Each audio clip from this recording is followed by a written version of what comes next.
नमस्कार। लगातार हमारी चुनावी यात्रा जारी है। मौजूद हैं घोसी में। आइए बातचीत करते हैं। घोसी की जनता है, इनके अपने मुद्दे हैं। 5 साल जो हिटलर शाही हुकूमत रही, शिक्षा, चिकित्सा, रोजगार, बढ़ती महंगाई, बेरोजगारी के जो मुद्दे रहे, उन मुद्दों पर घोसी की जनता क्या समझ पाई है? ताही जनार्दन है, जनता के अपने मुद्दे हैं। ये बगल जो है तरबूज की दुकान है, लोग बैठे हुए हैं। बातचीत करते हैं कि क्या माहौल है, किन मुद्दों पे यहाँ मतदान होगा। आइए जो है शुरुआत करते हैं। क्या नाम हुआ भैया आपका? महमूद अंसारी। महमूद अंसारी जी। जी, ये कौन सा इलाका है?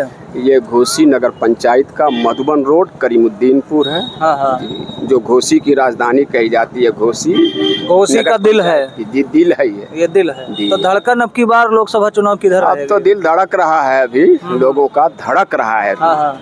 और किसी की धड़कन रुकने जा रही है। धड़कन रुकने जा रही है।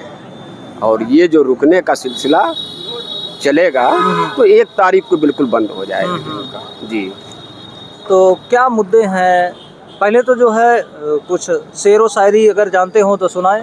देखिए, शेरो शायरी तो मैं जानता हूँ, शौक भी है मेरा, कुछ लिखता भी हूँ। अच्छा, लिखते हैं जी, कुछ लिखता भी हूँ, लेकिन अपना नहीं। फिलहाल एक शेर सुन लीजिए मुझसे, जो बिल्कुल हालात पे है, हम लोगों के लिए है कि अगर गुरूर है दरिया को अपने होने पर, अगर गुरूर है दरिया को अपने होने पर, जो मेरी प्यास से उलझे तो धज्जियाँ उड़ जाए।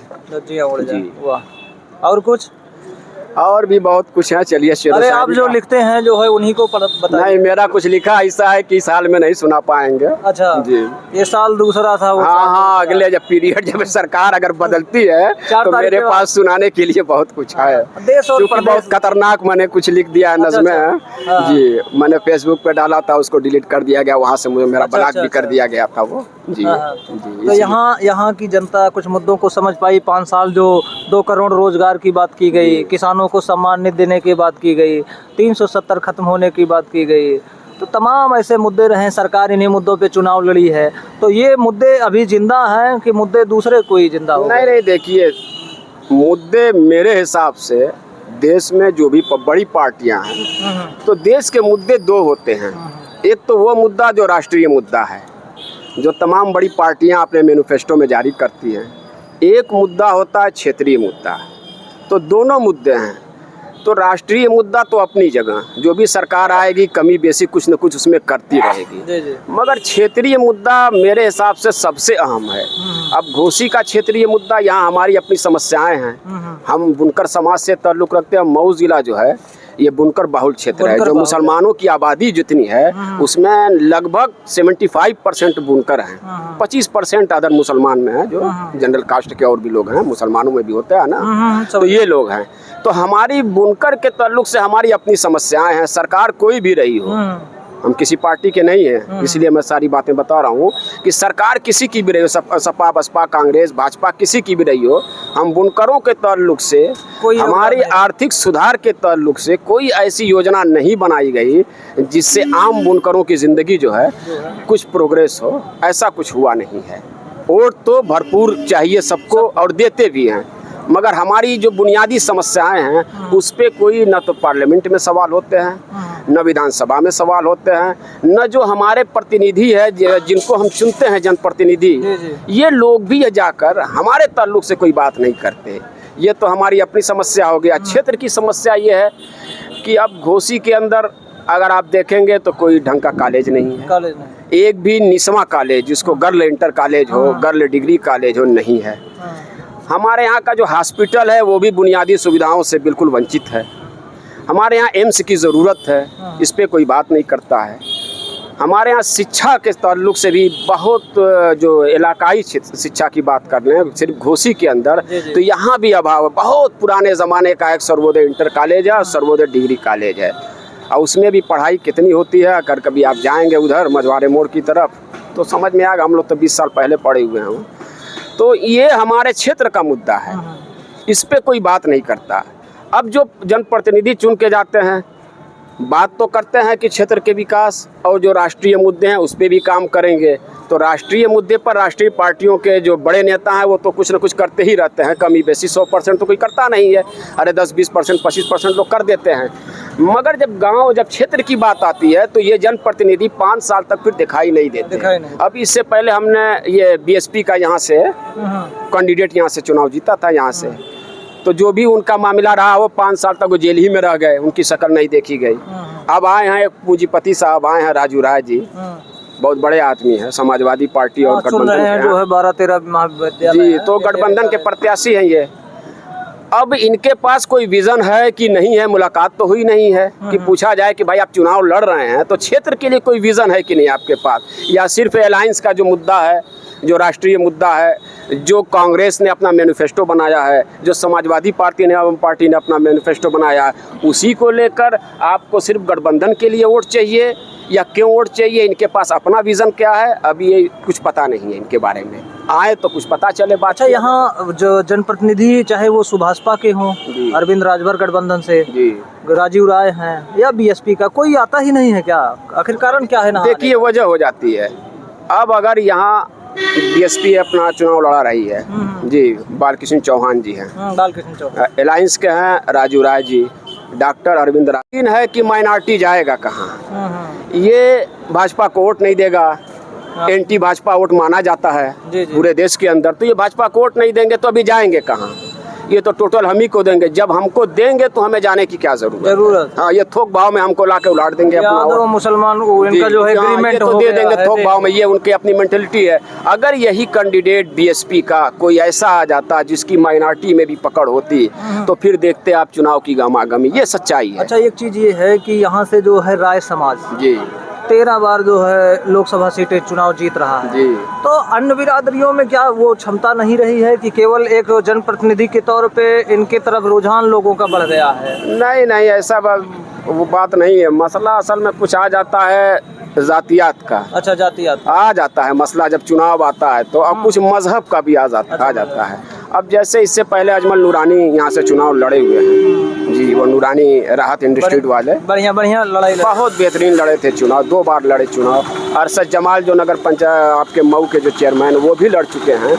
तो कहीं ना कहीं कुछ ऐसा र्यूमर हो जाता है कि हिंदू मुस्लिम लोग, ऐसे हालात में लोग हिंदू मुस्लिम कर देते हैं जी, इसलिए वो चुनाव नहीं लड़ पाते। रही बात राय साहब लोगों की, तो हकीकत में ये तो कम्युनिस्टों का गढ़ था, कम्युनिस्टों का गढ़ है जी, एक जमाने में कम्युनिस्टों का ही गढ़ था, लेकिन जब कल्पनाथ राय जब फील्ड में उतरे तो कम्युनिस्टों का वर्चस्व तोड़ दिए यहाँ से, और वो खुद अकबर हुसैन बाबर को जानते रहे होंगे, बड़े कम्युनिस्ट नेता रहे, नाम सुने, कामरेड चंद्रजीत रहे, मितसेन यादव जी रहे फैजाबाद से जी, ये सब नाम तो सुने हम लोग, पढ़ाई के दौरान भी सुने जी, सुने हैं। झारखंडेरा एक जमाने यहाँ जी यहाँ से थे।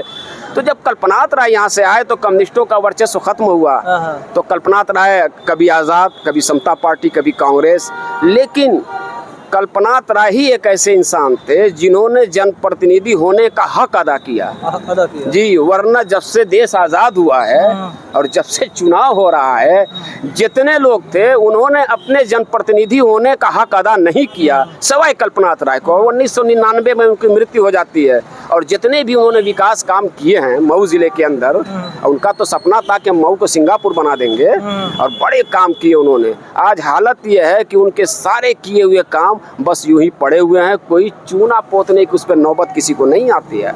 आज ये हालत हो गई है। तो हक अदा कोई नहीं किया सवाई कल्पनाथ राय को। अब एहसास होता है लोगों को कि काश की 10-20 साल वो और जिंदा होते तो मऊ कहाँ से कहाँ पहुँच जाता जी। आपका शुभ नाम भैया? मोहम्मद ओवैस रजा। क्या हाल चाल है? ठीक है। चुनावी शाहिद मंसूर रजा जी भी एक बड़े अच्छे शायर थे, जानते थे? मेरी इसमें कोई खास रुचि नहीं है। अच्छा। तो हमारे महमूद भाई को रुचि है। महमूद भाई तो अच्छे शायर हैं। हाँ। माहौल क्या है यहाँ, क्या मुद्दे हैं?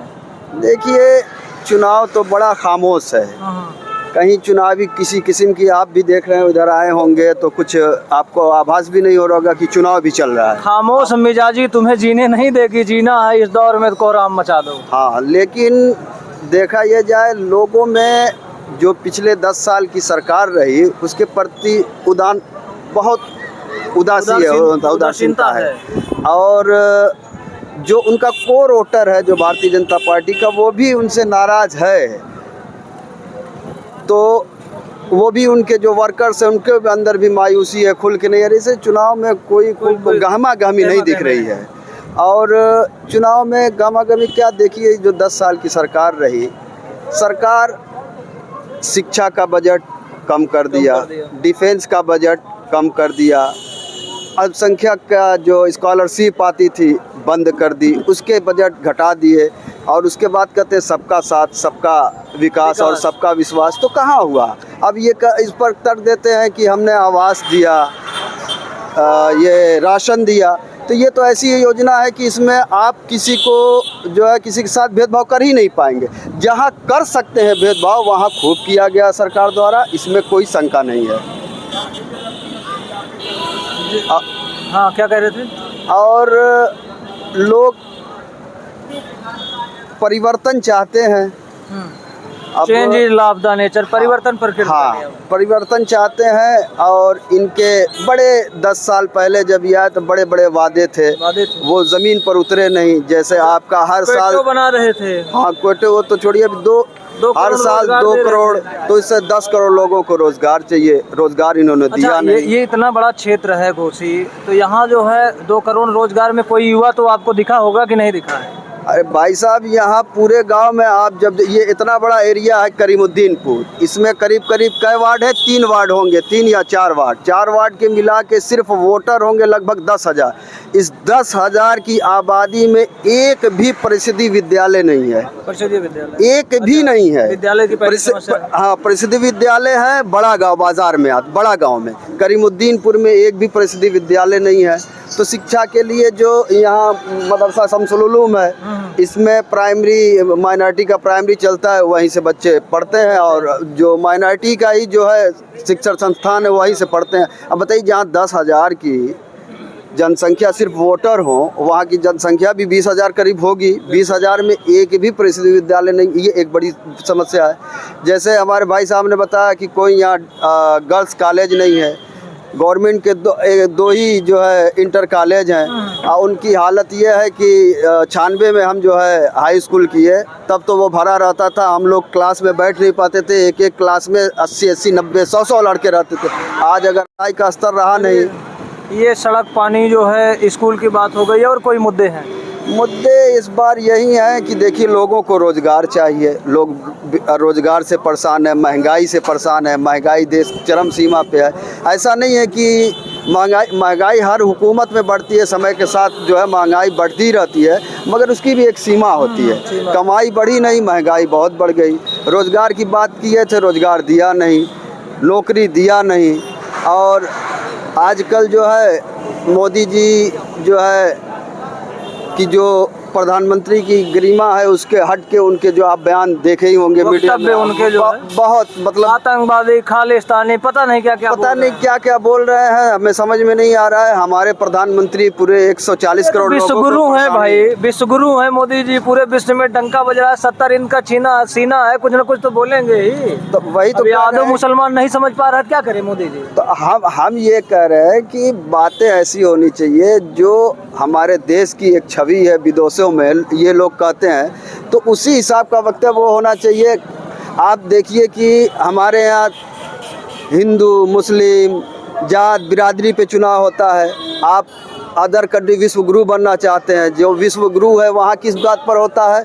वहाँ चुनाव होता है कि हम शिक्षा अच्छी देंगे, हम स्वास्थ्य अच्छा देंगे, शिक्षा फ्री देंगे, हम जो है हमारा डिफेंस सिस्टम मजबूत करेंगे, हम अपने यहाँ वहाँ का। आप देखिए, जो विश्व गुरु, वाकई जो विश्व गुरु है, अमेरिका है या जो भी यूरोप में है, उनका एक नागरिक मरता है तो वहाँ की पूरी सरकार जो है, वहाँ कहीं हो जाता है तो वहाँ किसी कंट्री में हो जाए तो पूरी सरकार लग जाती है। हमारे यहाँ से गरीब लोग जाते हैं अरब कमाने, अरब कंट्रीज़ में, मर गया, सड़ गया, क्या हो गया, यहाँ की एम्बेसियों का हाल इतना बुरा है, वहाँ कोई पूछने वाला नहीं। ऐसे विश्व गुरु बनेंगे हम? विश्व गुरु बनना है तो 140 करोड़। कहेंगे कि भारत में जनसंख्या इतनी ज़्यादा है, तो पॉपुलेशन बहुत है, तो तरक्की कैसे होगी?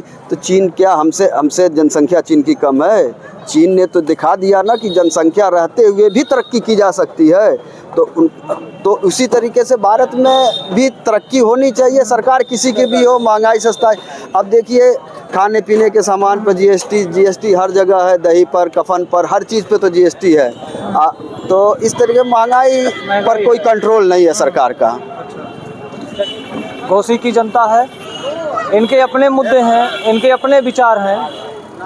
1 तारीख को मतदान होने जा रहा है, जनता तय कर देगी कि गद्दी पर कौन बैठेगा दिल्ली की 4 तारीख को।